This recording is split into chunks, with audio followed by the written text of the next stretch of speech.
Joining us today to weigh in on this week's Return the Service story is Mike Dowling, a retired Marine Corps dog handler and author of Sergeant Rex, The Unbreakable Bond Between a Marine and His Military Working Dog. Cristina, can you tell us a little bit about Zizi and what these working dogs do in the military? Sure. Zizi is a 9-year-old Belgian Malinois. She was trained in explosive detection and suspect apprehension. And she and her fellow working dogs keep military bases all over the world safe through contraband detection, narcotics, or explosives. And they also deploy to war zones to keep our troops safe. A group of people in Washington this week are there pressuring Congress on this very issue to do more for retired military working dogs. Who are the people that are there? What challenges are they facing? And ultimately, how can legislation help? Sure. So these are former military dog handlers.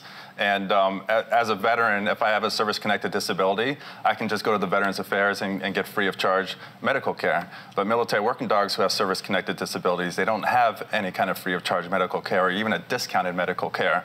And so these handlers are going to Washington, D.C. to advocate for some kind of care to be set up so that when they adopt their dogs, they can pay for their care throughout their in retirement. And the problem is the legislation actually already passed over a year ago, but there's a loophole in the legislation that says that the DOD, they're not obligated to create it, they may create it. And so a year and a half has passed now, they've essentially sit on the bill up until this time. Cristina, you've had some issues since you adopted Zizi. Can you tell us about that? Yes, I had to pay for her transportation back to the United States, and she was stationed in Italy. So I actually had to pay over $3,000 to get her back to Michigan. Wow.